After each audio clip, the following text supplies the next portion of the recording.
सभी साथियों का मैं इस YouTube चैनल पर तहे दिल से स्वागत करता हूं। मैं पंकज सर आज एक नई सीरीज़ स्टार्ट कर रहा हूं, जिसमें मैं साइंस के सभी सब्जेक्ट जैसे फिजिक्स, केमिस्ट्री, बायो को प्रैक्टिस सेट के रूप में लेके आऊँगा।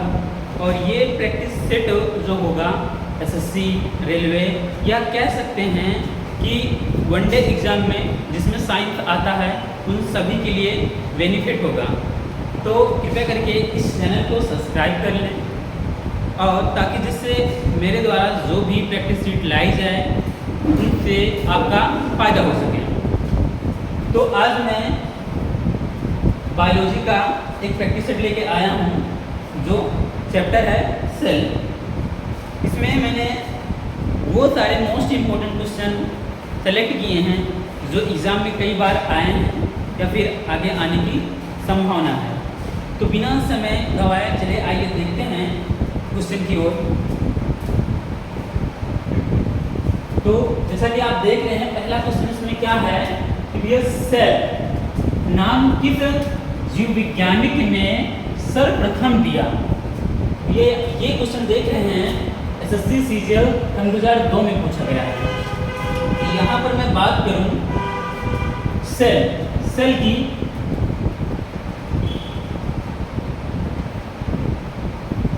अगर सेल जो है या अगर सेल की खोज की थोड़ा सा बात करें यहाँ पर, तो आप सभी लोग जानते होंगे सेल की खोज किसने किया है? Robert Hooke. कैसे किया, जरा आइए को समझते हैं।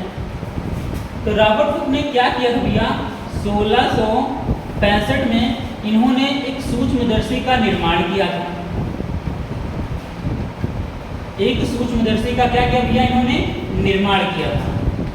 और इस सूक्ष्मदर्शी की सहायता से इन्होंने देखा जो पेड़ होता भैया, पेड़ की जो छाल होती है, पेड़ की जो छाल होती है, उस छाल में इन्होंने देखा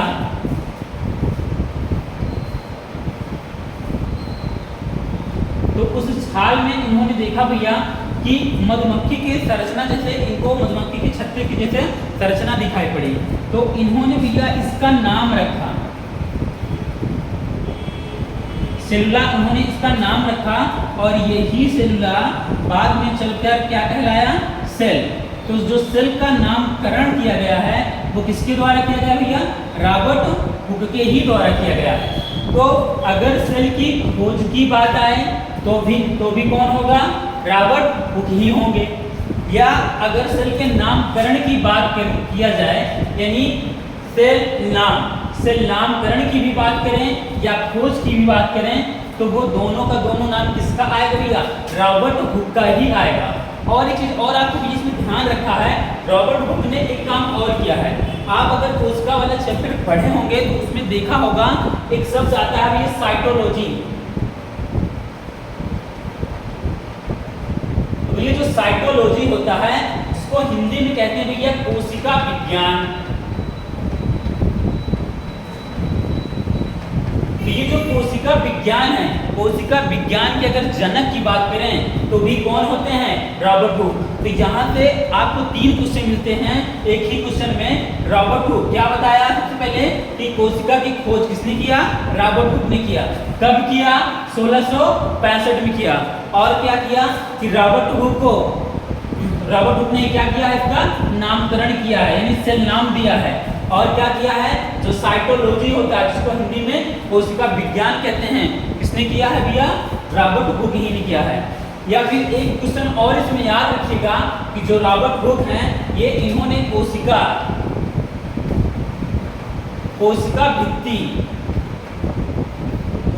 भित्ति के भी क्या है, ये जनक हैं। तो यहाँ से 4 क्वेश्चन आपको समझ मिला होगा। पहला, रॉबर्ट हुक ने क्या किया, कोशिका की खोज। दूसरा, नामकरण रखा। तीसरा, कोशिका विज्ञान यानी साइटोलॉजी के कौन है, ये जनक है। और चौथा, यानी कोशिका भित्ति के भी क्या है, ये जनक हैं। तो यानी यहाँ से 4 क्वेश्चन मिला, जिसका आपका सही जवाब क्या हो जाएगा, ऑप्शन नंबर ए। चलिए आइए देखते हैं दूसरे क्वेश्चन की ओर। अगला क्वेश्चन आपका ये है कि किसकी उपस्थिति के कारण किसी पादप कोशिका और पशु कोशिका में अंतर पाया जाता है। यानी अगर मैं बात करूं यहाँ पर कोशिका की, तो जो कोशिका होती है भैया, अगर मैं बात करूं यहाँ पर जीव, तो मुख्य रूप से जीव दो ही होते हैं। एक तो हमारा होता है भैया पादप और दूसरा होता है आपका जंतु। और ये दोनों के दोनों किससे बने होते हैं? हमारे कोशिका से। इनका निर्माण किससे होता है? कोशिका से। चाहे जंतु हो चाहे पादप, ये दोनों बने होते हैं कोशिका से। तो यहाँ पर एक चीज आपको ध्यान में रखना है कि जो कोशिका भित्ति होती है, ये जो कोशिका भित्ति होती है, ये भैया क्या होती है? पादप। पादप कोशिका में क्या होती है भैया? ये पाई जाती है। ये पादप कोशिका में तो पाई जाती है, लेकिन अगर बात करें यहाँ पर जंतु कोशिका, अगर बात करें यहाँ पर जंतु कोशिका, तो ये जंतु कोशिका में नहीं पाई जाती है। तो हम कह सकते हैं कि जो कोशिका भित्ति होती है, यही वह है जो जंतु कोशिका और पादप कोशिका को क्या करता है? अंतर करता है। अब देखो यहाँ पर जंतु है, तो जंतु में हमारा कौन आ जाएगा? पशु भी आ जाता है। तो पशु की बात करें तो किसमें आएगा? जंतु में आ जाएगा। तो इसका मतलब ये है कि पशु कोशिका में जो कोशिका भित्ति होगी वो होगी भी या नहीं पाई जाएगी। तो इसका सही जवाब क्या हो जाएगा? ऑप्शन नंबर बी, यानी कोशिका भित्ति। आइए अगला क्वेश्चन की ओर चलते हैं। अगला क्वेश्चन क्या कह रहा है कि कोशिकाई उसकी व आणविक जैव विज्ञान केंद्र कहाँ पर स्थित है? तो भैया ये आपको याद करने वाली चीजें हैं, इसको आप याद करिए। इसका आपका सही जवाब हो जाएगा ऑप्शन नंबर सी, हैदराबाद। यानी कहने का मतलब ये है कि जो कोशिकी व आणविक जीव का केंद्र होता है, यानी इसका अध्ययन कहाँ पर किया जाता है, इसका देख रेख कहाँ पर किया जाता है, इसमें इसका मतलब इसकी खोज कहाँ पर की जाती है, तो ये सारी चीजें कहाँ पर होती है भैया? हैदराबाद में इसका क्या है? केंद्र है। तो इसका सही जवाब आपका क्या हो जाएगा? Option number C. चलिए आइए अगला क्वेश्चन को चलते हैं। अगला क्वेश्चन क्या कह रहा है कि निम्नलिखित में से कौन सा कोशिकांग डीएनए रखता है? यानी कहने का मतलब ये है कि इनमें से वह कौन सा चीज है जिसमें डीएनए पाया जाता है। अगर मैं बात करूं यहाँ पर डीएनए की, तो ये जो डीएनए होता है ये मुख्य रूप से भैया पाया जाता है, इसमें पाया जाता है भैया, ये केंद्रक में पाया जाता है। ये पाया जाता है किसमें भैया? केंद्रक में। लेकिन यहाँ तो हमारे पास केंद्रक ऑप्शन है ही नहीं। तो एक चीज और आपको याद रखना है, डीएनए आपका पाया जाएगा कहाँ पर? लवक में भी होता है भैया। कहाँ पर होता है? लवक में होता है। लवक के साथ साथ ये जो आपका डीएनए होता है भैया, ये पाया जाएगा भैया कहाँ पर? माइटोकॉन्ड्रिया में भी पाया जाता है। कहाँ पाया जाता है? माइटोकॉन्ड्रिया में पाया जाता है। तो यहाँ पर आप ऑप्शन को देखिए, ना तो हमारे पास लवक है, ना तो हमारे पास केंद्रक है, लेकिन यहाँ पर हमारे पास भैया क्या है? ऑप्शन में माइटोकॉन्ड्रिया है। तो इसलिए इसका सही जवाब क्या हो जाएगा? Option number A. तो माइटोकॉन्ड्रिया क्या रखता है? डीएनए रखता है। और यहाँ पर एक चीज हमेशा याद रखिएगा, कभी कभी आपसे क्वेश्चन पूछ लिया जाता है कि जो माइटोकॉन्ड्रिया होता है, इसमें जो हमारा डीएनए होता है वो कैसा होता है? तो भैया ये होता है कैसा? गोल होता है। इसको भी आपको याद रखना है। चलिए अगला क्वेश्चन की ओर चलते हैं। अगला क्वेश्चन कह रहा है कि निम्नलिखित कोशिका अंगों में कौन सा एक अर्धपारगम है भैया? तो यानी अर्धपारगम यहाँ पर कौन सा भैया? तो यहाँ पर ऑप्शन हो जाएगा ऑप्शन नंबर बी, अर्धपारगम। यानी जो कोशिका भित्ति होती है, ये कोशिका भित्ति यानी जो कोशिकाएं होती हैं, अगर मैं जीव की बात कर रहा हूँ तो जीव तो आपको दो ही होते हैं, मुख्य रूप से तो दो ही होते हैं। एक होता है भैया कौन? जंतु, और दूसरा होता है आपका कौन भैया? पादप। अगर मैं जंतु की कोशिका की बात करूं या भैया अगर मैं पादप की कोशिका की बात करूं, तो देखिए जो पादप कोशिका होती है, पादप कोशिका का सबसे बाहरी जो आवरण होता है उसको हम लोग भैया बोलते हैं, क्या बोलते हैं? कोशिका भित्ति बोलते हैं। क्या बोलते हैं भैया इसको? कोशिका भित्ति बोलते हैं। लेकिन जो जंतु होता है और जंतु का जो सबसे बाहर का आवरण होता है उसको भैया हम लोग बोलते हैं, क्या बोलते हैं? कोशिका झिल्ली बोलते हैं। हालांकि कोशिका झिल्ली हमारा इसमें भी पादप में भी पाया जाता है। तो ये जो कोशिका झिल्ली होती है ये कुछ चीजों को अपने अंदर आने देती है और कुछ चीजों को अपने अंदर से जाने देती है। अर्थात यानी अर्धपारगम मतलब सभी चीज़ों को नहीं, मतलब कुछ ही चीज़ों को अपने अंदर आने या जाने देती है। इसलिए इसका जो सही जवाब हो जाएगा वो हो जाएगा क्या भैया, ऑप्शन नंबर बी, यानी कोशिका झिल्ली। आइए आगे चलते हैं। अगला क्वेश्चन है कि कोशिका में राइबोसोम की अनुपस्थिति में निम्नलिखित में से कौन सा कार्य संपन्न नहीं होगा। यानी अगर राइबोसोम नहीं पाया जाता है तो इसमें से कौन सा काम नहीं होता है। तो ध्यान रहे, अगर कहीं पर भी आपको मिल जाता है राइबो कोशिका में, तो राइबो से आप लोग हमेशा याद रखिएगा एक चीज, क्या याद रखिएगा भैया, प्रोटीन। क्या याद रखोगे, प्रोटीन। तो अगर राइबोसोम नहीं है तो याद रखिएगा भैया कि जो प्रोटीन होगा तो प्रोटीन का क्या होगा, निर्माण नहीं होगा। क्या होगा, निर्माण नहीं होगा। तो भैया क्या होगा इसमें, यानी प्रोटीन संश्लेषण का कार्य नहीं होगा यदि अगर राइबोसोम नहीं है तो इसका सही जवाब क्या हो जाएगा, ऑप्शन नंबर सी। अगला क्वेश्चन देखते हैं। अगला क्वेश्चन कह रहा है कि कौन सा कोशिकांग प्रोटीन संश्लेषण में प्रमुख भूमिका निभाता है। अभी अभी मैंने आपको बताया कि अगर कहीं पर भी आपको नजर आता है राइबो, तो राइबो से आप लोग याद रखिएगा, क्या याद रखोगे, प्रोटीन याद रखोगे। इसका मतलब ये है कि प्रोटीन का निर्माण कौन करता है, राइबोसोम करता है। तो यहाँ पर आप देखिए जरा, राइबोसोम कहीं पर दिख रहा है, यस सर दिख रहा है। कहाँ दिख रहा है, यहाँ पर दिख रहा है। तो ये आपका राइबोसोम यहाँ पर दिख रहा है, लेकिन उससे पहले यहाँ पर क्या है, एंटीप्लाज्मिक रेटिकुलम, यानी इसी को हम शॉर्ट फॉर्म में EA भी इसको हम बोलते हैं। तो आपका सही जवाब क्या हो जाएगा, ऑप्शन नंबर डी, क्योंकि मैंने अभी आपको बताया कि कहीं पर आपका आता है राइबो, तो राइबो का मतलब ही हो जाता है क्या, आपका प्रोटीन। तो मतलब अगर प्रोटीन का कहीं पर निर्माण होगा तो प्रोटीन का निर्माण कोशिका के अंदर कौन करेगा, राइबोसोम करेगा।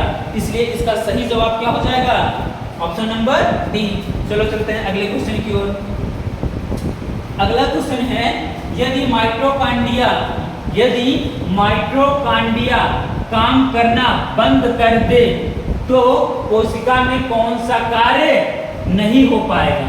तो जैसा कि आप जानते हैं कि भैया अगर माइटोकॉन्ड्रिया अपना काम करना बंद कर दे, आप सभी को पता होगा कि ये जो हमारा भैया माइटोकॉन्ड्रिया होता है, ये जो हमारा माइटोकॉन्ड्रिया होता है, इसका मुख्य काम क्या होता है भैया, ऊर्जा का निर्माण करना। अच्छा, ऊर्जा का निर्माण कब होगा, ऊर्जा का निर्माण किससे होगा, भोजन से होगा। लेकिन भोजन से ऊर्जा का निर्माण कब होगा, जब भोजन का पाचन होगा। लेकिन भोजन के पाचन के होने के लिए भैया भोजन का होना सबसे क्या जरूरी होता है, ऑक्सीकरण। जब भोजन का ऑक्सीकरण ही नहीं होगा तो भोजन का पाचन नहीं होगा और ना ही फिर ऊर्जा का निर्माण हो सकेगा। तो यदि अगर माइटोकॉन्ड्रिया क्या करती है भैया, अपना काम करना क्या कर देती है, बंद कर देती है। अपना काम करना क्या कर दे, वो बंद कर देगी, तो भैया भोजन का क्या हो जाएगा, ऑक्सीकरण नहीं होगा। और जब ऑक्सीकरण नहीं होगा तो ऊर्जा का भी क्या होगा, निर्माण नहीं होगा। तो इसके लिए इसका सही जवाब क्या हो जाएगा, ऑप्शन नंबर बी। चलिए अगला चलते हैं क्वेश्चन की ओर। अगला क्वेश्चन आपसे पूछ रहा है, न्यूक्लियस के बाहर डीएनए कहाँ मिलता है। मैंने भी अभी आपको जस्ट बताया कि जो आपका डीएनए होता है, जो आपका डीएनए होता है, ये तीन कोशिकांगों में ये पाया जाता है। किसमें पाया जाता है, सबसे पहले मैंने आपको बताया भैया ये कहाँ पाया जाएगा, केंद्रक में पाया जाएगा। यानी केंद्रक का मतलब क्या हुआ भैया, न्यूक्लियस, जिसको इंग्लिश में बोलते हैं। फिर कहाँ पर पाया जाएगा भैया, दूसरा मैंने आपको बताया कि ये पाया जाएगा इसमें लवक में भी पाया जाएगा। और तीसरा मैंने आपको कहाँ बताया, तीसरा मैंने आपको बताया कि ये पाया जाएगा भैया कहाँ पर पाया जाएगा, माइटोकॉन्ड्रिया में पाया जाएगा।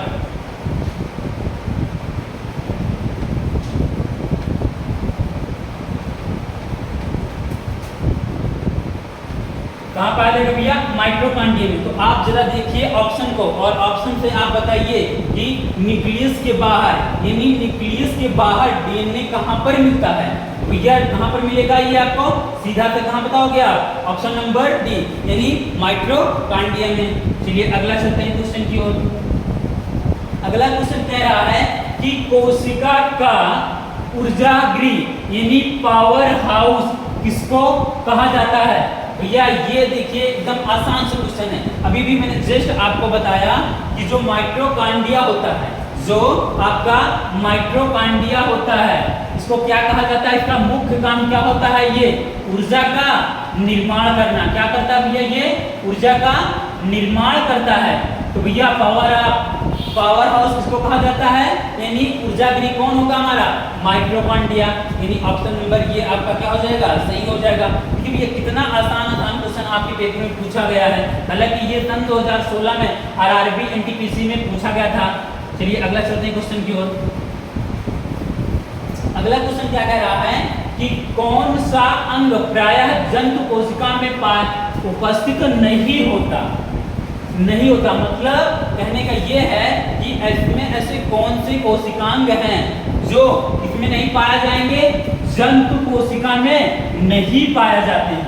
यानी जंतु कोशिका में नहीं पाया जाने का मतलब ये हुआ कि पादप कोशिका में तो पाया जाएगा, लेकिन जंतु कोशिका में नहीं पाया जाएगा। तो देखिए भैया अंतःप्रतिभ जालिका ये भी क्या होता है, जंतु कोशिका में पाया जाता है। तो ये तो भैया हो नहीं सकता। गाल्जी काय भी क्या होता है, जंतु कोशिका में पाया जाता है, ये भी नहीं हो सकता। माइटोकॉन्ड्रिया भी क्या होता है, जंतु कोशिका में पाया जाएगा, ये भी नहीं होता। तो भैया जो लवक होता है, जो लवक यही क्या होता है, ये पादप कोशिका में क्या होता है भैया, ये पाया जाता है। यानी जो आपकी भैया पादप कोशिका होती है, जो पादप कोशिका होती है, उस पादप कोशिका में क्या होता है, लवक पाया जाता है। लेकिन जो जंतु कोशिका होती है, जंतु कोशिका में क्या होता है भैया, लवक जो होता है वो नहीं पाया जाता है। तो इसलिए इसका सही जवाब क्या हो जाएगा, ऑप्शन नंबर बी। चलो अगला क्वेश्चन की ओर चलते हैं।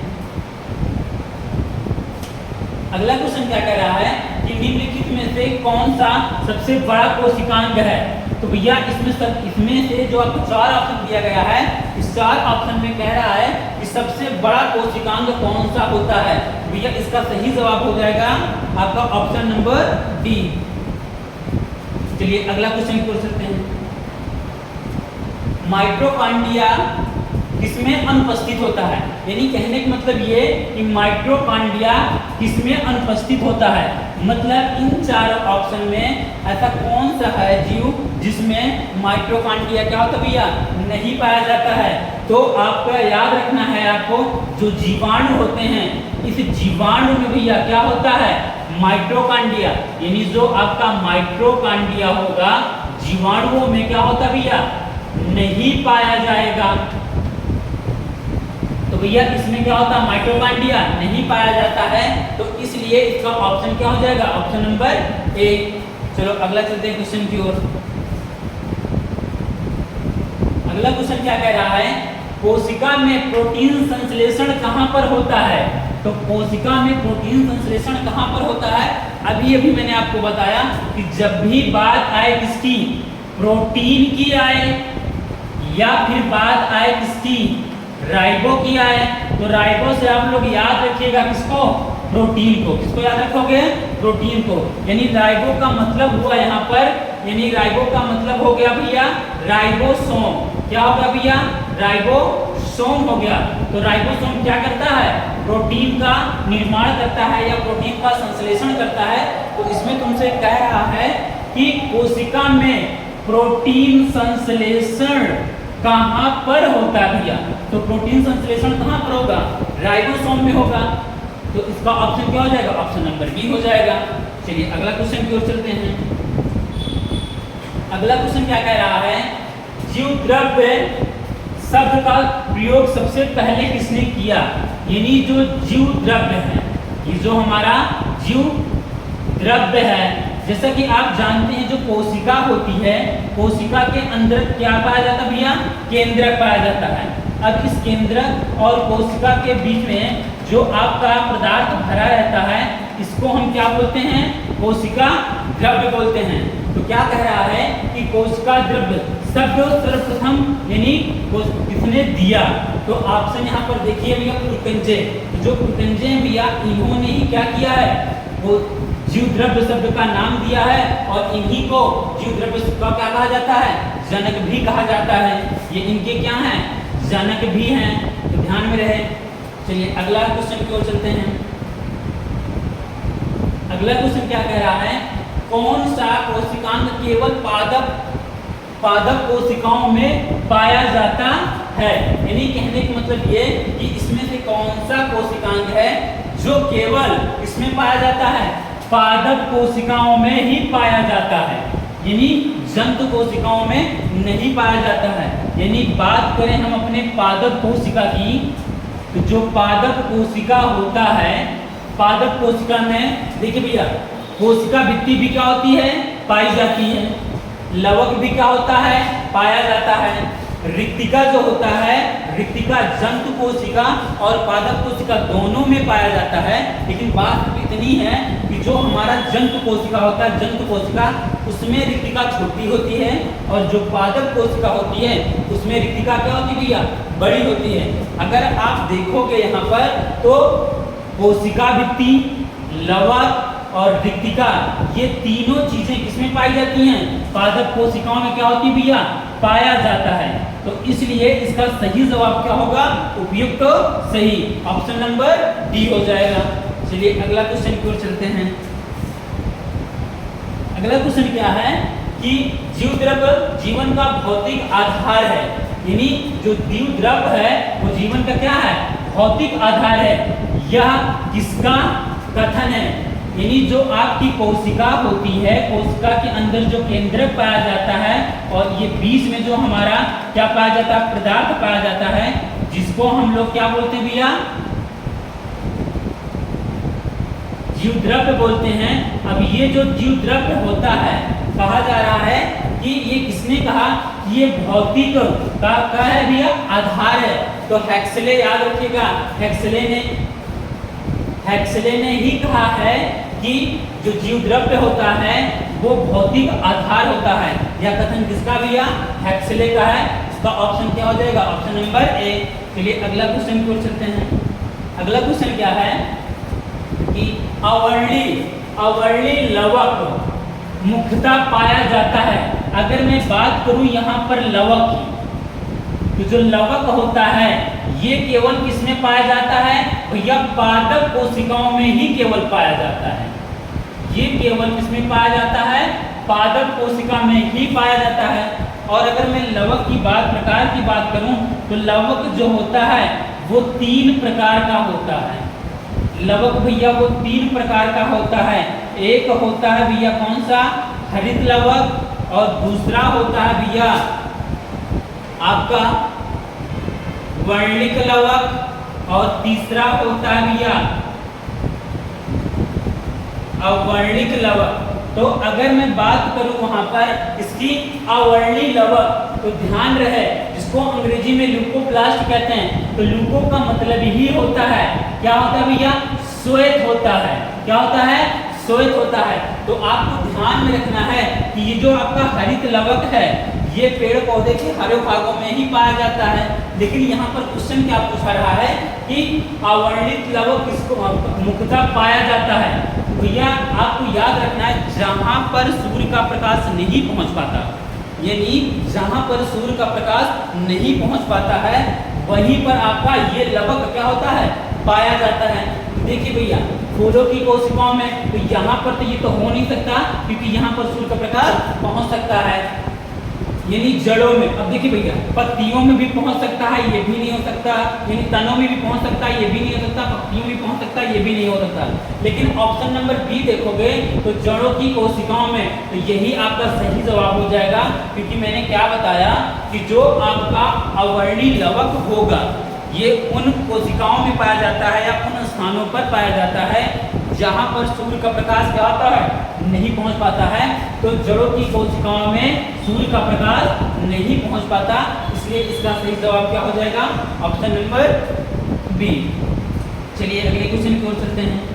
अगला क्वेश्चन क्या है, डीएनए के हेलिक्स प्रारूप को पहली बार किसने प्रतिपादित किया। चलिए आइए समझते हैं। तो जो डीएनए की अगर मैं संरचना की बात करूं तो कुछ इस प्रकार से डीएनए की हमारी संरचना होती है।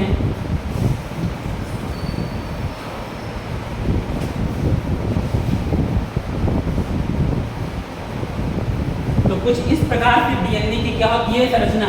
अगर आप इसमें देखोगे तो 2 लाइनें जिसको हम बोल रहे हैं द्विहेलिक्स, तो ये सबसे पहले किसने बताया, तो भैया याद रखिएगा वाटसन और क्रिक, वाटसन और क्रिक ने ही कहा था कि जो हमारा डीएनए होता है वो क्या होता है, द्विहेलिक्स होता है। तो इसलिए इसका सही जवाब क्या हो जाएगा, ऑप्शन नंबर सी हो जाएगा। तो मैं आज की क्लास यहीं पर समाप्त करता हूँ और आपसे एक छोटा सा अनुरोध है कि ये मेरे YouTube पर पहली क्लास थी और आप लोग मेरे द्वारा जो भी पढ़ाया गया अगर आपको समझ में आया या इसमें जो भी त्रुटि होगी आप मुझे बताइएगा कमेंट के माध्यम से। अगले वीडियो में मैं उसको ज़रूर सुधारूँगा।